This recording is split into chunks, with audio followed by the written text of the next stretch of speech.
আসসালামু আলাইকুম বন্ধুসকল, আজি আমি কথা পাতিম অমুছলিমৰ ঘৰত পানাহাৰ বৈধনে সেই বিষয়টোলৈ। আশা কৰোঁ ভিডিঅ'টো শেষলৈকে চাই লগতে থাকিব। ধন্যবাদ। এতিয়া বলক দেৰি নকৰি ভিডিঅ'টো আৰম্ভ কৰোঁ। যদি পানাহাৰ জিনিছসমূহ ইছলামে হাৰাম নহয় আৰু সেয়া বৈধ পাত্ৰত পেছ কৰা হয়, তেনেহ'লে পানাহাৰ বৈধ।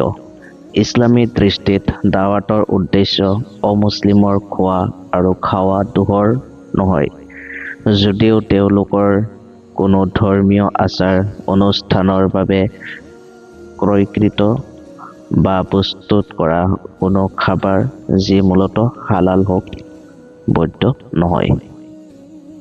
আশা কৰোঁ ভিডিঅ'টোৰ জৰিয়তে আপুনি কিবা বুজি পাইছে, আৰু যদি ভাল লাগি থাকে লাইক, কমেণ্ট, শ্বেয়াৰ, ছাবস্ক্ৰাইব কৰিবলৈ নাপাহৰিব আৰু এনে ধৰণৰ ভিডিঅ'ৰ বাবে বেল আইকনটো প্ৰেছ কৰি ৰাখিব।